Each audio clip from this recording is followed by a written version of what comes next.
তবে হ্যাঁ, একটা জিনিস, এই 2026-এ দাঁড়িয়ে কিন্তু বেশ কিছু ধর্মের স্থান আক্রান্ত হয়েছে। মাননীয় মুখ্যমন্ত্রী মহাশয়কে এবং বিজেপি যারা আছে তাদেরকে বলবো সেগুলো আপনারা লক্ষ্য রাখবেন। আমি 2021 সালে নির্বাচন হওয়ার পরে 6টা মাস এমন দিন পার করেছি, আমার মনে হচ্ছিল যে আমি ইস্তফা দিয়ে দিই, অন্তত আমার ছেলেগুলোর উপর অত্যাচার যদি বন্ধ হয়। এই সময় পার করেছি পোস্টপোল ভায়োলেন্সে 2021 সালে। আমি এতে কিন্তু বিজেপিকে দৌড়ার সার্টিফিকেট দিচ্ছি না। আমি 2021 সালে নির্বাচন হওয়ার পরে 6টা মাস এমন দিন পার করেছি, আমার মনে হচ্ছিল যে আমি ইস্তফা দিয়ে দিই, অন্তত আমার ছেলেগুলোর উপর অত্যাচার যদি বন্ধ হয়। এখন অল ইন্ডিয়া সেকুলার ফ্রন্টের শ্রী মোহাম্মদ নওশাদ সিদ্দিকীকে তার বক্তব্য রাখার জন্য অনুরোধ করছি। আপনাকে অল ইন্ডিয়া সেকুলার ফ্রন্ট পার্টির পক্ষ থেকে স্বাগত জানাচ্ছি স্পিকার নির্বাচিত হওয়ার জন্য। আমরা আশা করব আগামী 5 বছর আপনার নেতৃত্বে এই অগাস্ট হাউস তার গরিমাকে বহন করে চলবে, এবং সাথে সাথে আমরা যারা বিরোধী আছি তাদের সর্বোৎকৃষ্ট মতামতের জায়গা হচ্ছে এই অগাস্ট হাউস। আমরা আমাদের মতামত নির্দ্বিধায় নির্বিঘ্নে এখানে রাখতে পারবো, এবং যারা শাসক দলে আছে আমাদের মতামতের ভিত্তিতে গঠনমূলক অবশ্যই যেগুলো হবে সেগুলোকে গ্রহণ করবে। স্পিকার স্যার, আপনার অনুমতি নিয়ে 2-একটা কথা বলবো, যদি এই প্রসঙ্গ নয়। সত্যি আমি আজকে বসে খুব ফিল করছিলাম, হাসছিলাম মনে মনে।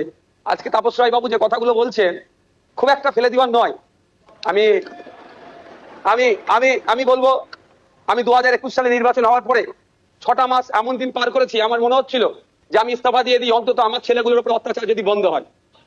এই সময় পার করেছি পোস্টপোল ভায়োলেন্সে 2021 সালে। আমি এতে কিন্তু বিজেপিকে দৌড়ার সার্টিফিকেট দিচ্ছি না, কিন্তু 2021 সালে যে সমস্যার সম্মুখীন আমরা হয়েছিলাম, আমাদের কর্মী খুন হয়েছিল, একাধিক বাড়িঘর লুটপাট হয়েছে, ভাঙচুর হয়েছিল সেই অর্থে। তবে হ্যাঁ, একটা জিনিস, এই 2026-এ দাঁড়িয়ে কিন্তু বেশ কিছু ধর্মের স্থান আক্রান্ত হয়েছে। মাননীয় মুখ্যমন্ত্রী মহাশয়কে এবং বিজেপি যারা আছে তাদেরকে বলবো সেগুলো আপনারা লক্ষ্য রাখবেন। আজকে এই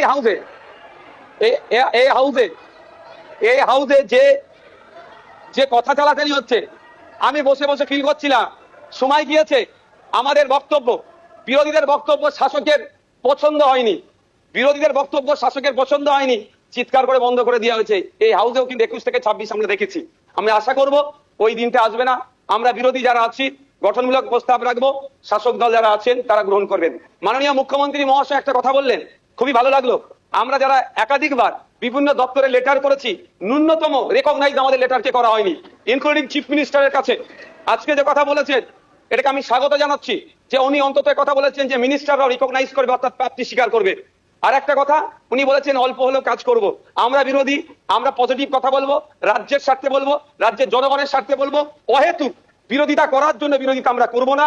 সুতরাং মুখ্যমন্ত্রী মহাশয়কে বলবো, অল্প নয়, আমরা যেগুলো আর্গুমেন্ট করব, আমরা যে ডিমান্ডগুলো রাখবো, ব্যক্তি স্বার্থের জন্য নয়, মানুষের স্বার্থে, নির্বাচিত হয়ে এসেছি তাদের স্বার্থে, সেগুলো আপনি পুরোপুরি যদি আমাদের জন্য, বাংলার মানুষের জন্য করেন, আমরা আপনার কাছে অবশ্যই কৃতজ্ঞ থাকবো।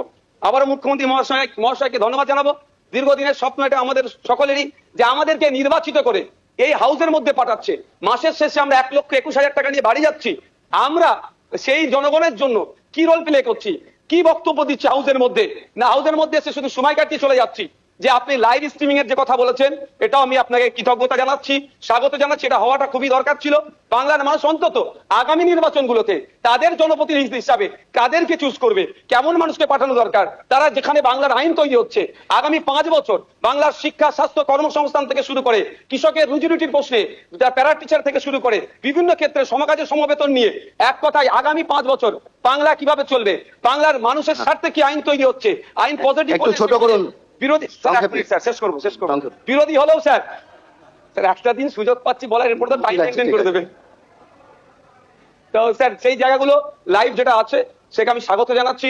আমি আবারও আপনাকে ধন্যবাদ জানিয়ে বলবো, বহুদলীয় যে গণতন্ত্র আছে সেটার পূর্ণ মর্যাদা দিয়ে আমাদের মতো ছোট্ট যারা বিরোধী আছি তাদেরকে পরিসর দেবেন। ধন্যবাদ স্যার।